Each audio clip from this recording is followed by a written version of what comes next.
Pengenalan, industri ternakan di Malaysia merupakan satu sektor penting dalam pembangunan pertanian di negara Malaysia, iaitu dapat menyediakan peluang pekerjaan serta meningkatkan kualiti hidup penduduk.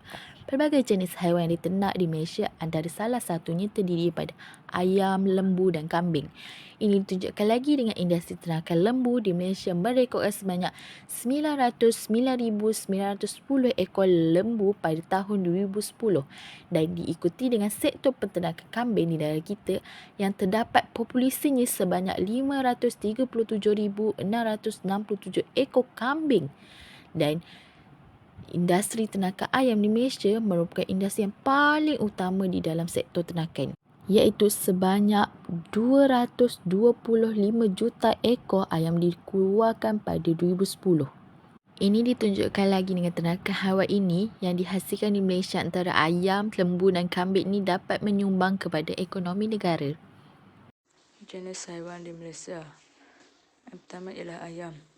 Antara jenis ayam yang terdapat di Malaysia ialah ayam pedaging, ayam organik dan ayam kampung. Ayam pedaging ialah ayam yang berada di dalam pasaran sekarang. Diberi nama saintifiknya ialah Gallus domesticus yang berasal daripada famili Passerinidae. Yang kedua ialah ayam organik. Organik merujuk kepada cara sesuatu haiwan ternakan dan produk agrikultur dihasilkan, iaitu bebas daripada penggunaan bahan agrikimia seperti pestisida dan baja sintetik. Haiwan ternakan berasaskan sumber organik memfokuskan kepada kesihatan dan kebajikan haiwan. Yang ketiga ialah ayam kampung. Ayam kampung atau nama saintifik ayam kampung ialah Gallus domesticus. Kebiasaannya ayam kampung ini dipelihara di kawasan luar bandar ataupun di kawasan perkampungan. Ayam kampung ini terhasil daripada percaturan benih antara ayam hutan dan ayam eksotik. Yang kedua adalah lembu. Antara jenis lembu yang terdapat di Malaysia ialah lembu tempatan Malaysia, iaitu Kedah Kelantan, Limousin dan Brahman. Lembu tempatan Malaysia atau dikenali sebagai keki ini sangat popular di Malaysia sejak sekian lama. Lembu ini banyak berjasa di Malaysia kerana bukan dagingnya yang terdapat tetapi digunakan untuk melakukan kerja pada waktu zaman dahulu seperti membajak bandang. Yang kedua ialah limousin. Limousin merupakan keturunan baka lembu yang mempunyai kekuatan dan kemampuan menyesuaikan diri secara luar biasa pada pelbagai iklim. Yang ketiga adalah Brahman. Salah satu baka ternakan yang paling popular di dunia, mempunyai daya tahan terhadap parasit dan penyakit-penyakit biasa, mampu bertahan jika kekurangan makanan serta tidak memilih makanan dan juga tahan pada cuaca buruk. Yang ketiga adalah kambing. Antara jenis kambing yang terdapat di Malaysia adalah Barbados, Merino dan Kajang. Kambing Barbados adalah dalam keluarga berbiri, tetapi ianya tidak mempunyai bulu yang tebal. Baka ini dikenali juga sebagai Barbados Black Belly kerana di bahagian perutnya berwarna kehitaman. Ianya kelihatan seperti kambing kampung. Yang kedua adalah Merino, merupakan salah satu daripada baka kambing berbiri yang popular digunakan oleh peternak kambing di Malaysia. Kebanyakannya diimport dari Australia. Ianya diternak kerana bulunya yang tebal dan mempunyai volume yang lebat berbanding berbiri lain. Kambing baka ini tiada tanduk, kalau ada pun berbentuk bulat mengelilingi telinganya. Yang ketiga ialah Kak Jan. Kambing baka Kak Jan atau orang tempatan menyebutnya kambing kancang. Kambing ini mempunyai keupayaan hidup yang tinggi dan juga tahan lasak. Ianya mempunyai tanduk yang melentur ke atas dan ke belakang. Lehernya pendek dan bulunya pendek dan kasar. Kadar kelahiran kembar dari baka ini adalah tinggi. Seterusnya adalah housing ataupun ciri-ciri rebal ayam di Malaysia. Kebiasaannya rebal ayam di Malaysia menggunakan bahan seperti kayu, besi dan juga kawat, dan mempunyai reka bentuk yang berbagai dan berbeza bergantung kepada jenis ayam dan juga modal. Yang kedua adalah penyediaan pengumpulan telur. Hal ini kerana pengumpulan telur harus disediakan kerana untuk mengelakkan kerosakan. Yang ketiga adalah penyediaan ruang pengurusan sisa ayam dan juga najis. Hal ini untuk mengelakkan isu alam sekitar dan juga berbau, dan juga ayam amatlah sensitif untuk dijaga. Yang terakhir adalah menyediakan bekas makanan dan minuman yang lebih konsisten dan juga seimbang. Hal ini untuk memastikan tempat bekas makanan dan juga minuman ayam lebih bersih. Seterusnya adalah jenis-jenis rebal ayam di Malaysia. Pertama adalah rebal ayam konvensional, iaitu mempunyai reka bentuk yang lebih tradisional. Yang kedua adalah rebal ayam moden, iaitu reka bentuknya lebih moden, canggih dan mengikut spesifikasi yang lebih canggih. Yang ketiga adalah rebal ayam bergerak, iaitu lebih mudah untuk dipindah. Untuk housing kambing dan juga lembu, di Malaysia juga menggunakan pelbagai aspek daripada segi reka bentuk yang lebih sesuai lah untuk kambing dan juga lembu, dan majoriti di Malaysia menggunakan sistem intensif dan juga sangat menekankan tentang keselamatan. Seterusnya daripada segi lantai perumahan kambing dan juga lembu lah, lagi terutamanya kambing, perlulah tahan lama dan tidak licin. Bahan lantai pula mestilah daripada kayu, konkrit, logam dan juga plastik, dan juga perlulah cerun untuk salinan yang mencukupi dan juga mudah dibersihkan lah. Dan hal ini juga untuk membantu pembersihan dan pengumpulan najis. Seterusnya adalah dari segi kebersihan lah. Okey, daripada segi kebersihan perlulah menyediakan tempat untuk bayi baru lahir, tempat najis dan juga air kencing, dan juga tempat pemakanan yang lebih bersih lah. Hal ini untuk mengelakkan penyakit dan juga serangan parasite. Dan untuk sisa makanan dan juga najis boleh dibuat baja ataupun kompos. Okey, daripada segi bumbung pula adalah lebih prefer bumbung yang lok sinar kerana lebih berfungsi untuk pencahayaan yang lebih baik kepada kambing ataupun lembu. Hal ini kerana membantu dalam proses pengeringan sisa dan juga baja. Kebanyakan ayam di Malaysia diberikan dedak berbanding diberikan makanan bijiring seperti beras dan jagung. Hal ini kerana kualiti yang tinggi, kaya dengan khasiat, harga yang berpatutan dan mudah diurus. Dedak juga dicipta dalam dua bentuk, iaitu yang kasar dan halus. Yang kasar diberikan kepada ayam yang telah meningkat dewasa, manakala yang halus dikhususkan kepada ayam kecil seperti anak ayam. Kebanyakan lembu di Malaysia diberikan makanan seperti rumput dan dedak. Rumput pula diberikan iaitu jenis rumput Napier yang mempunyai nutrisi yang tinggi berbanding pemberian rumput. Pemberian rumput pula bergantung kepada pemberian secara terus yang telah dipotong ataupun yang dijadikan sebagai rumput jeruk yang diperam di dalam tangki terlebih dahulu. Selain itu, lembu juga diberikan dedak untuk menjadikan lembu tersebut lebih berisi, iaitu dedak yang menggemukkan lembu tersebut yang mempunyai nutrisi yang tinggi dan sesuai untuk semua jenis lembu. Selain itu juga, pemberian dedak juga dapat membesarkan dan menyihatkan lembu. Sumber makanan bagi kambing amnya adalah rumput atau dedaun hijau, yang mana sama juga dengan pemberian makan kepada lembu, iaitu rumput Napier. Selain daripada rumput Napier, kambing juga boleh diberikan makan dengan rumput Guinea, rumput humidicola dan juga daun nangka.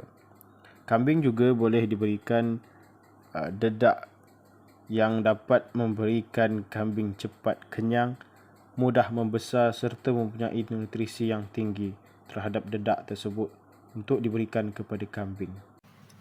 Dan yang seterusnya ialah proses pembiakan. Bagi lembu dara yang matang atau berahi saja yang boleh dikawinkan. Adalah penting untuk memerhatikan tempoh berahi 24 jam dengan teliti dan tepat untuk mengelakkan kesilapan daripada berlaku. Sekiranya tempoh itu terlepas, tempoh berahi berikutnya akan datang semula dalam masa 18 hingga 24 hari, iaitu purata 21 hari. Lembu-lembu yang berjaya dikawinkan tidak akan menunjukkan tanda-tanda berahi selepas itu. Penternak boleh menghubungi pegawai Penjabatan Haiwan untuk mengesahkan kehamilan selepas 2 bulan. Apabila seekor lembu memasuki tempoh berahi 40 hingga 60 hari selepas bersalin, ia boleh dikawinkan semula. Selepas 5 hingga 6 kali beranak, atau apabila dia berumur 8 hingga 10 tahun, seekor lembu betina tidak sesuai lagi untuk dibiakkan. Dan seterusnya, bagi kambing pula, terdapat 2 kaedah pembiakan kambing yang utama di Malaysia, iaitu pembiakan menggunakan baka dan pembiakan melalui permainan beradas. Pada masa ini, pembiakan menggunakan baka jantan lebih gemar digunakan oleh para penternak kerana kaedah pembiakan melalui permainan beradas masih belum digunakan secara meluas lagi.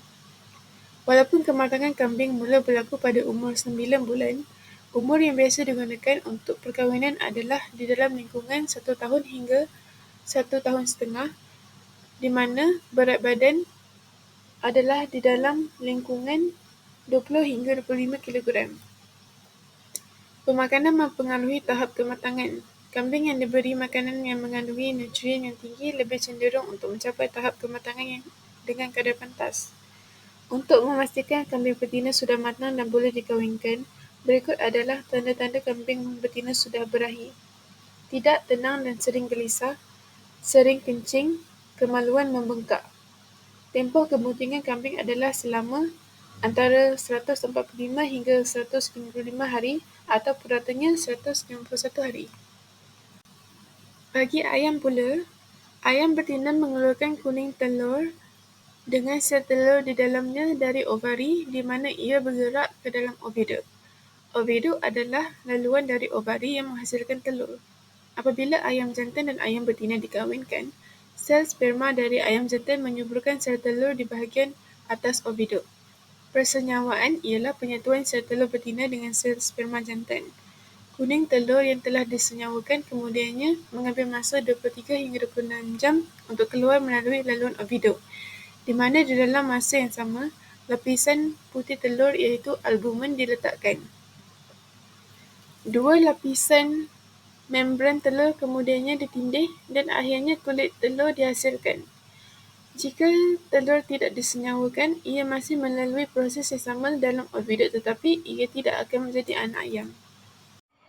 Seterusnya adalah jabatan yang mengawal kesihatan haiwan di Malaysia iaitu Jabatan Perkhidmatan Veterina, di mana jabatan ini merupakan satu organisasi yang bertanggungjawab ke atas pengawalan penyakit, kebajikan haiwan serta industri penternakan di negara.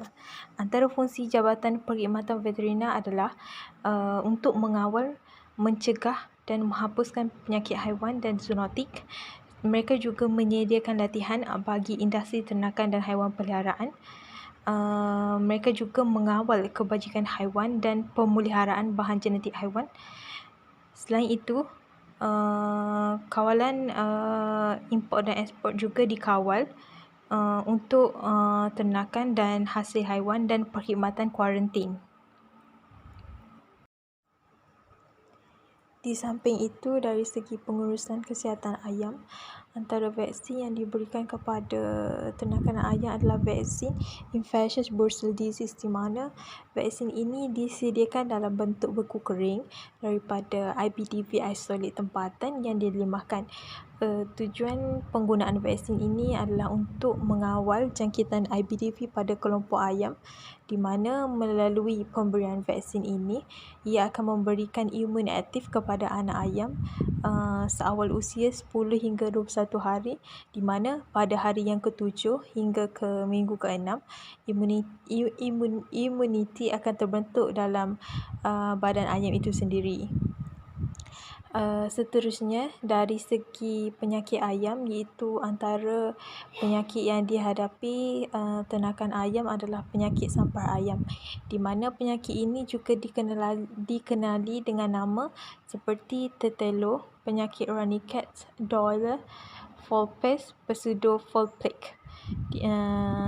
Seterusnya adalah tanda klinikal yang dapat dikesan apabila haiwan ternakan ini terkena sebarang penyakit, iaitu mereka mengalami masalah pernafasan, di mana seperti mengalami sesak nafas, batuk, bersin, tercungap-cungap sehingga menyebabkan keluarnya rembesan pada hidung haiwan ternakan itu. Mereka juga akan menunjukkan tanda klinikal pada sistem saraf utama, iaitu apabila menunjukkan kelakuan yang luar biasa daripada kebiasaannya, iaitu apabila berjalan dalam pusingan ataupun kepala haiwan tersebut bergetar. Mereka juga apabila terkena penyakit ini, mereka juga akan kelihatan monyok, murung, iaitu mengasingkan diri daripada haiwan lain serta menghasilkan tinja berwarna putih ataupun kehijauan. dari segi pengurusan kesihatan kambing, iaitu salah satu vaksin yang diberikan kepada kambing adalah vaksin SGP-Vac, di mana vaksin ini berasaskan alum untuk mengawal penyakit pasteurellosis di dalam kambing yang disebabkan oleh bakteria Pasteurella multocida dan Pasteurella hemolytica, di mana tujuan vaksin ini diberikan kepada haiwan ternakan kambing adalah untuk memberi imunisasi aktif untuk menghasilkan haiwan yang rentang terhadap penyakit pasteurellosis yang disebabkan oleh bakteria Pasteurella multocida dan Pasteurella hemolytica.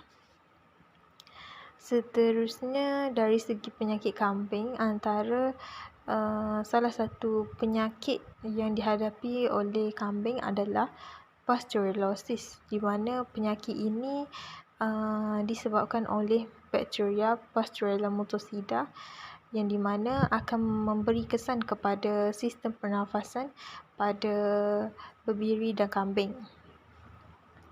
Jangkitan ini memberi kesan kepada sistem pernafasan akibat daripada bakteria-bakteria semasa amalan pengurusan ladang, sehingga menyebabkan berlakunya jangkitan sekunder atau disebabkan oleh tekanan yang teruk. Di samping itu, dari segi pengurusan kesihatan lembu di Malaysia adalah melalui pemberian vaksin, iaitu salah satu vaksin yang diberikan kepada haiwan ternakan lembu adalah dengan memberikan vaksin septisemia berdawarah double adjuvant, di mana vaksin ini merupakan vaksin bunuhan untuk menentang jangkitan Pasteurella multocida dalam lembu dan kerbau. Tujuan vaksin itu sendiri diberikan adalah untuk memberikan imunisasi aktif kepada lembu agar dapat sentiasa mengekalkan tahap kesihatan agar terlepas daripada penyakit septisemia berdarah yang disebabkan oleh Pasteurella multocida. Selain itu, dari segi penyakit yang sering dihadapi oleh lembu adalah salah satunya adalah penyakit kuku dan mulut, iaitu foot, mouth and disease, di mana jangkitan ini boleh berlaku sehingga tempoh 14 hari ke atas seekor atau lebih ternakan di dalam permis, kampung ataupun sekumpulan ternakan yang berkongsi kawasan yang sama. Antara tanda-tanda klinikal sekiranya haiwan ternakan anda mengalami penyakit ini adalah wujudnya luka, ulcer serta kudis pada bahagian mulut, di bahagian kaki serta rabun dan puting susu, sehingga boleh menyebabkan berlakunya kecacatan kekal pada puting susu. Haiwan ternakan juga akan tempang kerana wujudnya luka pada kaki.